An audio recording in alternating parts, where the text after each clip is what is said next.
7, 13, 9, 11,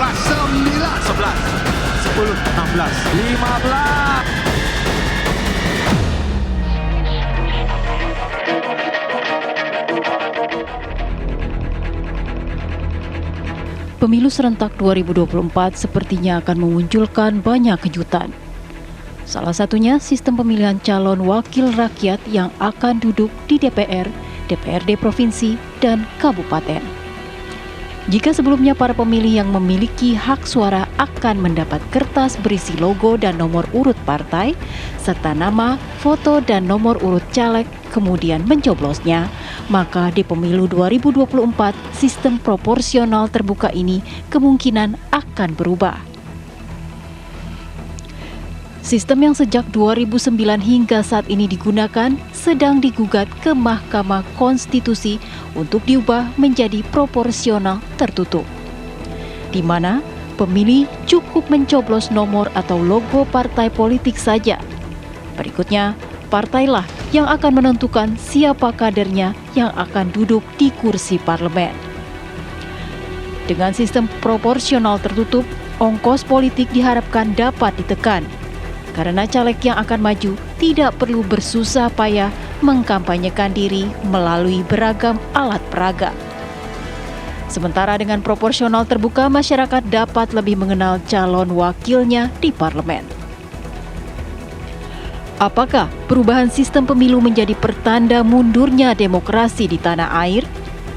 Atau sebaliknya, menjadi kesempatan partai politik untuk melakukan kaderisasi dan pendidikan politik yang lebih baik agar diterima publik? Tim TV One mengabarkan. Ya pemirsa, sebenarnya ini memang sudah diperbincangkan sejak 2 tahun, bahkan 3 tahun yang lalu, 4 tahun yang lalu adalah kelebihan dan kekurangan sistem proporsional terbuka atau juga tertutup. Mengingat sistem proporsional tertutup pernah kita lakukan pemirsa, tapi sekarang sistem proporsional terbuka dianggap paling pas dengan demokrasi Indonesia, di mana masyarakat bisa pilih langsung calonnya dan kalau ada apa-apa bisa tagih janjinya. Tapi ternyata sekarang ingin kembali lagi untuk menggunakan sistem proporsional tertutup. Artinya apa sih? Anda nanti kalau pemilu legislatif nggak pilih caleg lagi, tapi pilih partai. Nanti partai akan menentukan siapa anggota legislatif yang akan dikirim ke Senayan pemirsa. Baikkah sistem ini? Untungkah kita sebagai masyarakat Indonesia? Itu yang akan saya bahas di Apa Kabar Indonesia malam hari ini. Dan luar biasa, malam hari ini Ketua KPU Pak Hashim Asyari sudah bersama dengan saya untuk menjelaskan ini duduk persoalan seperti apa. Dan juga Bang Ray Rangkuti sebagai pengamat politik kita, bahkan juga dari Direktur Lingkar Madani. Saya juga telah tersambung dengan 2 politisi kita, yakni Mas Arya Bima yang merupakan politisi senior PDIP dan Bang Andi Malarangeng merupakan Sekretaris Majelis Tinggi Partai Demokrat. Bapak-bapak, selamat malam. Assalamualaikum. Waalaikumsalam. Waalaikumsalam. Ya. Sebelum saya ke politisi kita, mungkin saya ke Pak Ketua terlebih dahulu. Pak Hashim, sebenarnya kenapa tiba-tiba ini kemudian mencuat mengingat memang ada gugatan di MK. Tapi yang menarik, Bapak sudah memberikan pernyataan juga kepada media seakan-akan sinyalmen sistem proporsional tertutup ini kayaknya akan diberlakukan ini. Seperti apa? Jadi begini, Mas Arya Bima, Mas Andi Malarangeng, senior-senior saya semua nih. Mas Ray juga teman diskusi. Jadi begini, kemarin hari Kamis tanggal 29 Desember 2022 di kantor KPU kami bikin acara yang namanya catatan akhir tahun 2022 menyongsong pemilu 2024. Itu live streaming ya, jadi kalau mau dicek di YouTube-nya KPU masih ada, saya ngomong apa aja, bunyi-bunyinya apa saja ada. Nah di dalam sambutan saya di acara itu dihadiri oleh 24 rektor perguruan tinggi yang bekerja sama dengan KPU dan juga dilakukan penandatanganan MOU antara KPU dengan AIP, Asosiasi Ilmu Politik Indonesia, kemudian MIPI, Masyarakat Ilmu Pemerintahan Indonesia, dan Asosiasi Pengajar Hukum Tata Negara dan Hukum Administrasi Negara ya. Nah setelah itu ada diskusi dari narasumber-narasumber itu dari lembaga-lembaga tadi, AIP, MIPI, APHTN, dan juga Profesor Ramlan Surbakti yang juga ahli kepemiluan. Nah, di dalam sambutan saya sampaikan sekali lagi ya, karena forumnya namanya catatan akhir tahun 2022, sehingga apa saja yang sudah terjadi dan akan terjadi atau ongoing proses dalam kegiatan pelaksanaan pemilu. Yang pertama saya sampaikan begini, bahwa sejak tanggal 14 Juni 2022 itu tahapan pemilu dimulai. Dan yang namanya pemilu itu kan ada 3 hal penting ya. Yang pertama ada pemilih, siapa yang dapat memilih. Yang kedua ada yang dipilih. Kemudian yang ketiga adalah proses pemilihannya itu sendiri. Nah, di dalam sambutan saya sampaikan kegiatan yang namanya pendaftaran partai, kemudian verifikasi partai dan penetapan partai politik sebagai peserta pemilu sudah selesai kita lakukan sampai di tanggal 14 Desember 2022. Kemudian sudah mulai penyerahan dukungan untuk calon peserta yang lain, yaitu bakal calon anggota DPD, Dewan Perwakilan Daerah, menyerahkan dukungan-dukungan sesuai batas minimal yang ditentukan undang-undang dan persebarannya di masing-masing KPU provinsi, karena daerah pemilihan adalah di provinsinya masing-masing ya. Kemudian juga kami sampaikan ada perkembangan, yaitu pembentukan badan ad hoc PPK di tingkat kecamatan, kemudian PPS, panitia pemungutan suara di tingkat desa kelurahan. Demikian juga ada kegiatan yang namanya penyusunan dan penataan daerah pemilihan pemilu anggota DPRD Kabupaten Kota. Dan sejak tanggal 14 Desember itu dimulai juga kegiatan untuk pemutakhiran dan penyusunan daftar pemilih, ditandai dengan penyerahan DP4, data penduduk potensial pemilih pemilu dari pemerintah kepada KPU, baik itu pemilih yang ada di luar negeri maupun di dalam negeri ya. Nah, itu kan kegiatan-kegiatan pemilu yang sudah ada tahapannya dan ada jadwalnya. Saya sampaikan juga bahwa selain yang sudah diagendakan, ada situasi-situasi yang kemudian perlu untuk kita perhatikan bersama-sama ya. Di antaranya saya sampaikan putusan-putusan Mahkamah Konstitusi berkaitan dengan judicial review yang itu topiknya kepemiluan. Saya ambil contoh misalkan begini. Contoh ini karena terjadi ya. Saya sampaikan bahwa yang pertama pendaftaran partai dan verifikasi partai. 5 tahun yang lalu 2017 ya, sama-sama menggunakan undang-undang yang sama nomor 7 2017 ada judicial review. Pada waktu itu ketentuannya bahwa partai politik yang sudah pernah diverifikasi itu kemudian ditetapkan sebagai peserta pemilu. Tapi KPU menerjemahkan itu dengan cara begini, ada salah satu syarat ya, bahwa partai politik harus punya pengurus di 75% kabupaten kota di semua provinsi. Nah, kemudian kita cek data pemilu sebelumnya 2014. Maka kemudian kalau ada daerah provinsi yang ada pemekaran wilayah, muncul daerah otonomi baru kabupaten kota, kita hitung ulang. Misalkan begini, di sebuah provinsi jumlah kabupaten kotanya 10, 75%-nya kan 7,5 ya, itu dibulatkan ke atas menjadi 8 kabupaten. Kalau di provinsi itu muncul 2 kabupaten baru, maka kan jadi 12 kabupaten. Maka 75%-nya kan pasti tidak lagi 8, maka harus diverifikasi tambahan beberapa kabupaten kota. Rupa-rupanya beberapa partai politik mengajukan judicial review ke Mahkamah Konstitusi dan diputuskan di awal Januari 2018. Apa kata Mahkamah Konstitusi? Semua partai politik ikut verifikasi faktual di semua tempat sebagaimana ditentukan undang-undang. Maka kemudian desain verifikasi partai politik juga kita ubah. Itu situasinya ya. 2020 kemarin pasal ketentuan tentang pendaftaran partai di judicial review ya.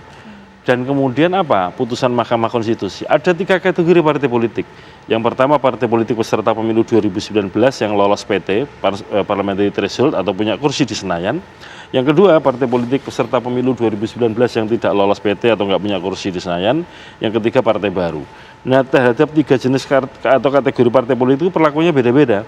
Partai politik, sekali lagi perlakuan ini kan juga ada di putusan MK ya. Partai politik yang peserta pemilu 2019 yang punya kursi di Senayan itu perlakuannya adalah mendaftar, verifikasi administrasi selesai, tidak verifikasi faktual. Yang kedua, partai peserta pemilu 2019 yang tidak lolos Senayan itu perlakuannya mendaftar, verifikasi administrasi dan kalau memenuhi syarat lanjut ke verifikasi faktual. Ketentuan ini juga berlaku untuk partai baru. Artinya apa? Di ketentuan yang sama tentang pendaftaran partai, verifikasi partai, undang-undang yang sama, itu ternyata katakanlah ya, cara pandang MK bisa berbeda ya. Nah, di situasi itu juga kami sampaikan baru saja ada putusan Mahkamah Konstitusi tentang daerah pemilihan. Oke. Semula kewenangan KPU itu hanya menyusun dan menata daerah pemilihan untuk anggota DPRD kabupaten kota. Nah itu di judicial review dikabulkan oleh MK. MK menyatakan bahwa lampiran undang-undang pemilu yang di situ ada daerah pemilihan DPR RI, DPRD provinsi yang semula menjadi wewenangnya pembentuk undang-undang karena bentuk hukumnya kan lampiran undang-undang. Itu dinyatakan bertentangan dengan konstitusi dan tidak punya kekuatan hukum tetap, dan kemudian MK memberikan kewenangan menyusun dan menata dapil DPR RI dan DPRD provinsi kepada KPU. Ada dua perkembangan itu ya. Lalu ada satu perkembangan lagi, yaitu pasal atau ketentuan tentang sistem pemilu di Undang-Undang Pemilu yang sekarang ini di Undang-Undang Pemilu menganut sistem proporsional terbuka sedang ada judicial review atau uji norma di Mahkamah Konstitusi. Jadi posisi saya ketika menyampaikan itu adalah sedang menjalankan tugas sebagai Ketua KPU menyampaikan informasi perkembangan penyelenggaraan pemilu. Tidak ada kemudian KPU berinisiatif supaya kemudian sistemnya jadi tertutup atau menggagas atau mendorong, nggak ada. Jadi posisinya dalam rangka apa? Kami sampaikan perkembangan itu supaya peserta pemilu, partai politik, aktivis partai itu semuanya siap menghadapi situasi-situasi itu. Nah ketika kemudian di media rame, saya kan jadi bertanya, ini jangan-jangan teman-teman partai politik, aktivis partai banyak yang nggak tahu kalau sedang ada proses judicial review sistem pemilu. Sederhananya, KPU hanya menjalankan apa yang nanti akan dikabulkan oleh MK pastinya. Kalau yang ini kan situasinya begini, KPU itu sebagai pelaksana undang-undang. Pelaksana undang-undangnya. Kalau undang-undangnya menyatakan sistem pemilunya proporsional terbuka, ya KPU kerjakan. Sebagaimana pemilu 2019. Kalau kemudian MK membatalkan itu dan menyatakan itu tidak katakanlah ya. Bahasanya MK kan ini uji materi itu menguji norma undang-undang kepada konstitusi, menyatakan ketentuan ini bertentangan dengan konstitusi dan kemudian diberlakukan proporsional tertutup misalnya. Kalau itu putusan MK ya kita ikuti. Posisi KPU itu sebagai pelaksana undang-undang. Iya, dijelaskan posisi KPU hanya pelaksana undang-undang. Yang jadi problem siapa ini menggugat ini? Kenapa tiba-tiba ujuk-ujuk kita mau kembali lagi dengan sistem proporsional tertutup? Mas Arya Bima paling pas untuk menjawab, mengingat kadernya salah satunya kader PDIP pun yang menggugat.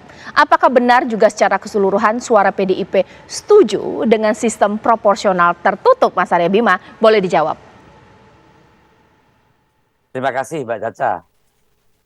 PDI Perjuangan taat asas ya, dan selalu mengikuti mekanisme konstitusi mengenai hal yang terkait dengan pelaksanaan pemilu, baik itu proporsional tertutup maupun terbuka. 2 kali kita menang dengan sistem proporsional tertutup, yaitu pemilu tahun 2000 dan juga tahun 2024.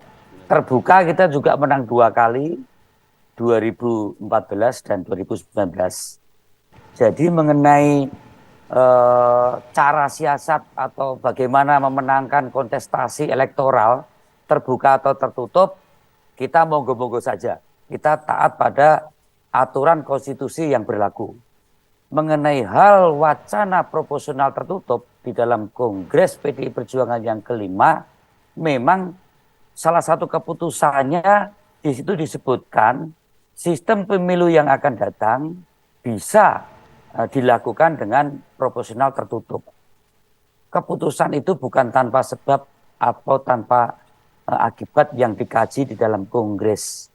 Pada saat itu kita lihat keputusan MK menjadikan proporsional terbuka karena memang publik melihat bahwa proporsional tertutup itu jauh tidak diinginkan masyarakat, dan masyarakat menginginkan keinginan para calon anggota legislatif yang menjadi legislatif adalah orang-orang yang dikenal oleh konstituen atau oleh rakyat, sehingga partai politik hanya sekedar pengusung saja. Dan itu faktanya di lapangan yang terjadi, demokrasi prosedural dengan proporsional terbuka awalnya memang tidak menjadi kendala masalah yang luar biasa. Proses prosedural elektoral terbuka hasilnya signifikan tidak jauh berbeda dengan kualitas kompetensi anggota-anggota legislatif di DPR.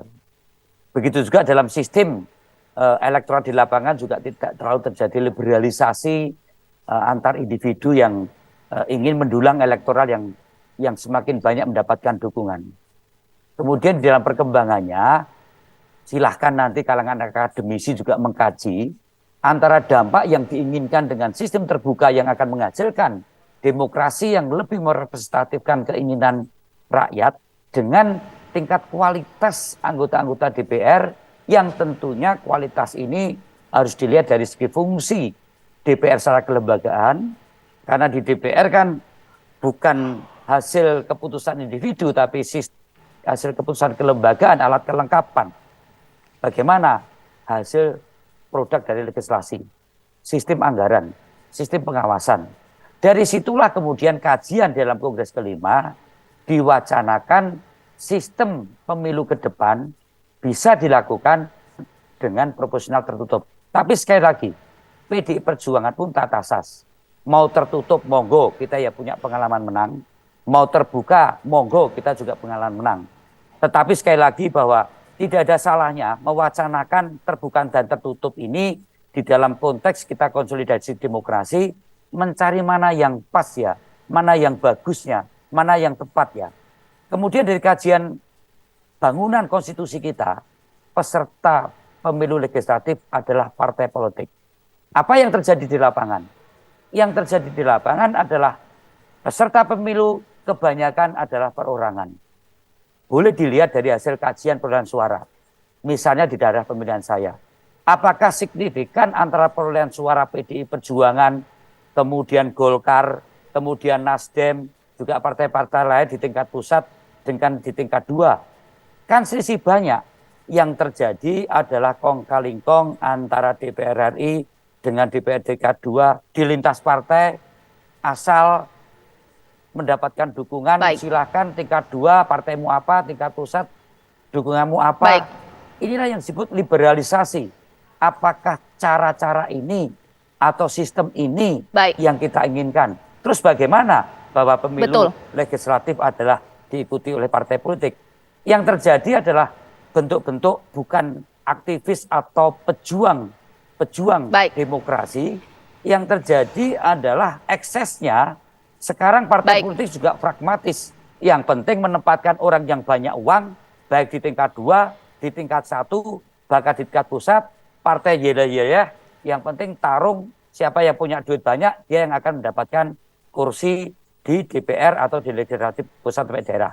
Terus bagaimana kualitas secara kualitatif di dalam tugas-tugas legislatif. Jadi ini yang mengapa wacana tertutup juga bisa menjadi kajian. Bukan berarti kita ngotot ya, bahwa tertutup adalah yang paling baik, maka sebaiknya perdebatan politik ini dibawa perdebatan kajian akademis yang lebih proporsional untuk mengevaluasi. Terima kasih. Sepakat bahwa proporsional terbuka dan tertutup pasti punya kelebihan dan kekurangan masing-masing. Ya. Tapi yang nanti akan saya bahas dengan Bang Ray Rangkuti, bahkan juga Pak Ketua, justru dengan Bang Andi Malarangeng, bagaimana jika pemirsa, kalau sistem proporsional tertutup nantinya akan bikin syarat politik uang. Karena partai politik nanti bisa menentukan siapa yang akan dipilih berdasarkan nomor urut. Yang paling kecil bayar paling besar untuk partai politik. Gimana ngawasinnya? Sesaat lagi.